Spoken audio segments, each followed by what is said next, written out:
Hey folks, welcome back to the Error Codex YouTube channel. तो पिछले दो videos में हमने ट्रांसफॉर्मेशंस को सीखा था। हमने 2D ट्रांसफॉर्मेशन को सीखा, हमने 3D ट्रांसफॉर्मेशन को सीखा।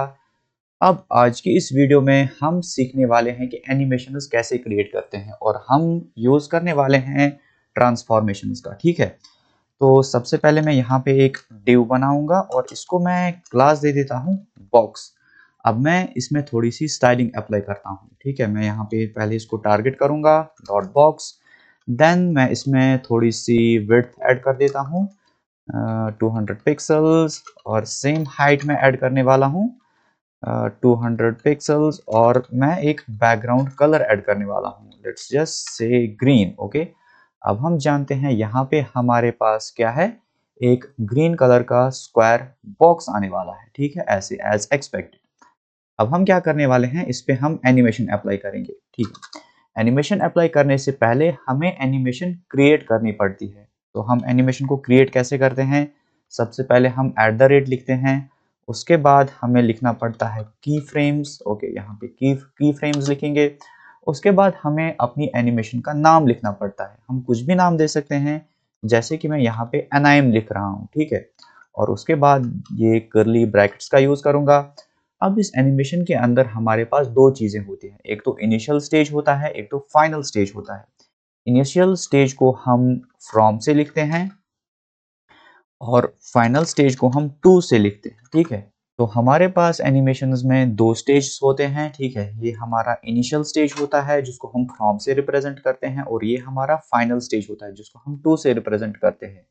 अब मैं यहाँ पे क्या चाहता हूँ, मैं चाहता हूँ मेरा ऑब्जेक्ट जो है ट्रांसफॉर्म हो जाए। सबसे पहले हम ट्रांसलेट का यूज करेंगे। ठीक है, ट्रांसलेट, चलो इनिशियली तो ये अपनी ओरिजिनल पोजीशन पे होना चाहिए। ठीक है, 0 0 पे।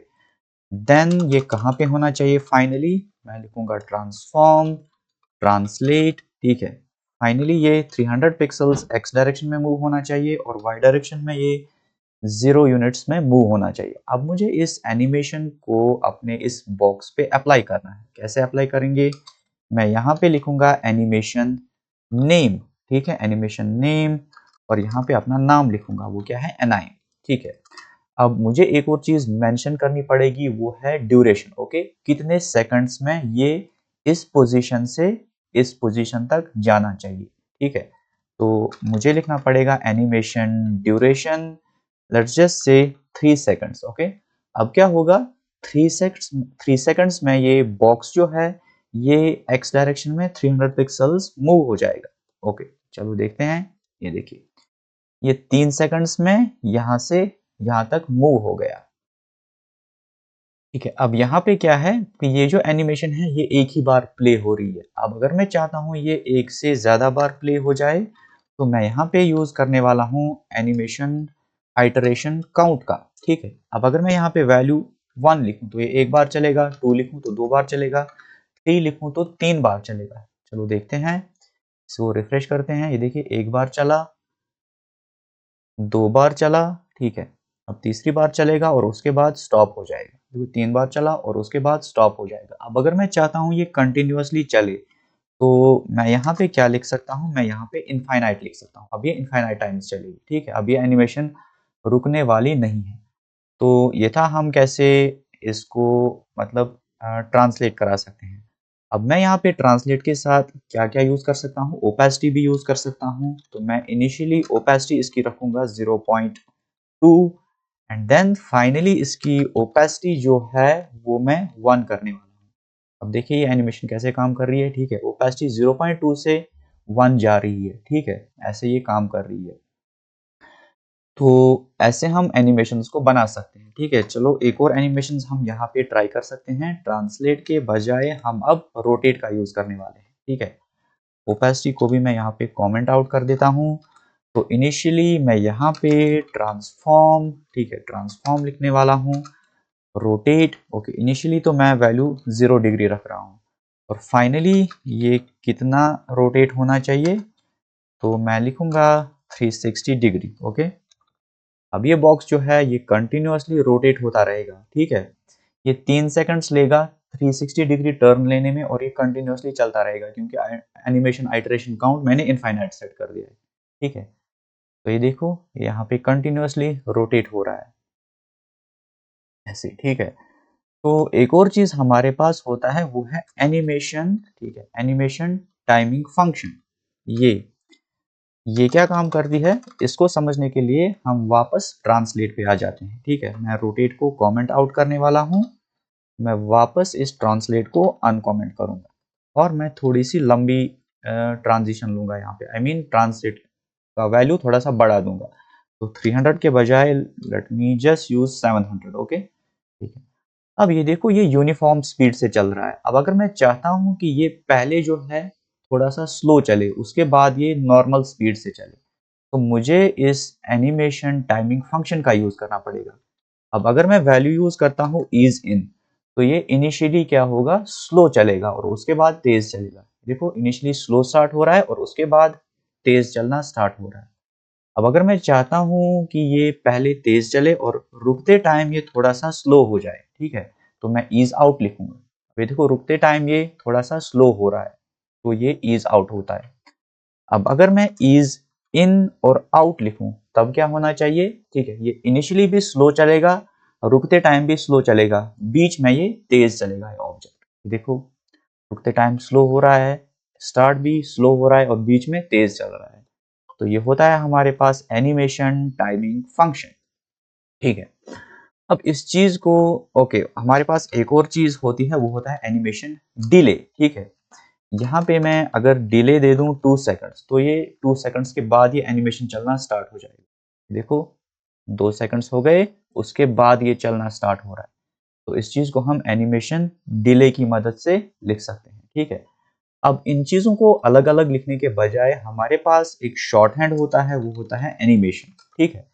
यहाँ पे सबसे पहले आपको एनिमेशन का नाम मेंशन करना पड़ता है, जैसे कि एनिमेशन, फिर ड्यूरेशन कितने टाइम तक चलना चाहिए, ठीक है, लेट्स जस्ट से 5 सेकंड्स। फिर हमें टाइमिंग फंक्शन का यूज करना पड़ता है, तो मैं यहाँ पे इज इन का यूज करने वाला हूँ। उसके बाद डिले, कितने डिले के बाद ये एनिमेशन चलनी चाहिए, लेट्स जस्ट से 2 सेकंड्स। उसके बाद हमारे पास आइटरेशन काउंट होता है, ठीक है। आइटरेशन काउंट मतलब एनिमेशन कितनी बार चलनी चाहिए, तो मैं यहाँ पे इनफाइनाइट लिखने वाला हूँ। एक और चीज हमारे पास होता है डायरेक्शन, ठीक है। अब इस फिल्म मोड को हम स्किप कर देते हैं, हमें इसकी जरूरत नहीं है, ठीक है। अब ये डायरेक्शन क्या होता है, ये हमें बताता है कि एनिमेशन की डायरेक्शन क्या होनी चाहिए, ठीक है। देखो नॉर्मली क्या होता है, एनिमेशन इस फ्रॉम से स्टार्ट होती है, फिर टू तक जाती है, ठीक है। फिर से जब एनिमेशन को चलना होता है, फिर से फ्रॉम से स्टार्ट होती है और टू तक जाती है। अब अगर हम चाहते हैं कि इसकी डायरेक्शन जो है वो ये नॉर्मल ना हो, ठीक है, वो इस नॉर्मल में ना हो, वो क्या हो, अल्टरनेट हो। अगर मैं यहाँ पे अल्टरनेट वैल्यू देता हूँ तब क्या होगा, ये फ्रॉम से टू तक जाएगा, फिर वापस टू से फ्रॉम तक आएगा। ये अल्टरनेट होता है। अब ये देखो अल्टरनेट कैसे काम कर रहा है, ठीक है, रिफ्रेश करता हूँ, ठीक है। सबसे पहले ये फ्रॉम वैल्यू से टू तक जाएगा, ठीक है, फिर टू से वापस फ्रॉम तक आएगा। देखो ये अल्टरनेट वैल्यू होता है, ठीक है। अब अगर मैं यहाँ पे नॉर्मल वैल्यू लिखता तब ये सिर्फ एक ही डायरेक्शन में चलता है। तो अब ये सिर्फ फ्रॉम से टू तक जाएगा, ये देखिए यहाँ से टू तक जाएगा, एंड तक जाएगा, फिर वापस फ्रॉम से स्टार्ट करेगा, देखो ऐसे, ठीक है। तो ये हमारे पास, हम ऐसे एनिमेशंस को क्रिएट कर सकते हैं। अब अगर मुझे एक से ज़्यादा इन ट्रांसफॉर्मेशंस को कंबाइन करना पड़ेगा, मैं चाहता हूं कि एक ऑब्जेक्ट जो है, चलो सबसे पहले हम यहाँ पे स्केल का भी यूज कर देते हैं। तो इनिशियली हम स्केल रख देते हैं 0 और फाइनली यहाँ पे इसको स्केल करा देते हैं कितने वैल्यू से, 2 से x डायरेक्शन में, 3 से y डायरेक्शन। तो ये ऐसे स्केल हो रहा है, ठीक है। इनिशियली इसकी वैल्यू 0 है, यहाँ हम इनिशियली इसकी वैल्यू 1 रख सकते हैं और यहाँ पे हम, ठीक है, 2 का यूज कर सकते हैं। अब ये देखो ऑब्जेक्ट स्केल हो रहा है, ठीक है। ये हम टाइम थोड़ा कम कर सकते हैं, 3 सेकंड्स में ये होना चाहिए, ठीक है। अब ये देखो ये ऑब्जेक्ट स्केल हो रहा है, ठीक है। अब अगर मैं चाहता हूँ स्केल होने के साथ साथ ये रोटेट भी हो जाए, तो इसको मैं क्या काम करूंगा, सबसे पहले मैं इस बॉक्स को सेंटर में लाऊंगा। मुझे पता है ये किसके अंदर है, बॉडी के अंदर है, तो मैं इस बॉडी को टारगेट करूंगा।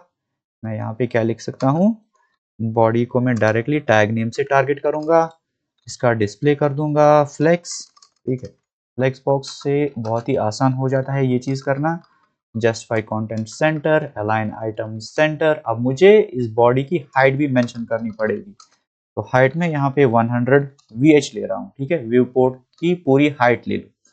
तो अब ये बॉक्स सेंटर में अलाइन होगा। अब ये देखो ये स्केल हो रहा है। ठीक है, अब अगर मैं चाहता हूँ ये स्केल होने के साथ साथ रोटेट भी हो जाए, तो मैं क्या काम कर सकता हूँ, मुझे अलग से ये ट्रांसफॉर्म नहीं लिखना होगा। अगर मैं अलग से लिखूंगा तब ये चीज ओवरराइट हो जाएगी। ठीक है, तब रोटेट काम करेगा, स्केल काम नहीं करेगा। मैं आपको ये दिखाता हूँ। ठीक है, अब अगर मैं ये ऐसे कर रहा हूँ, ठीक है, अब अगर मैं ट्रांसफॉर्म अगेन लिख रहा हूँ और यहाँ पे रोटेट का यूज करूंगा, इनिशियली 0 और बाद में कितना 360 डिग्री, यहाँ पे 360 डिग्री, तब ये खाली रोटेट करेगा क्योंकि पहला ये जो ट्रांसफॉर्म है ये ओवरराइट हो रहा है।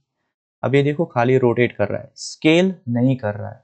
तो अब अगर मैं चाहता हूं कि ये दोनों चीजें हो, ठीक है, स्केल भी हो और रोटेट भी हो, मतलब मैं दो ट्रांसफॉर्मेशन को कंबाइन करना चाहता हूं, तब मुझे यहाँ पे ही स्पेस देके रोटेट लिखना पड़ेगा।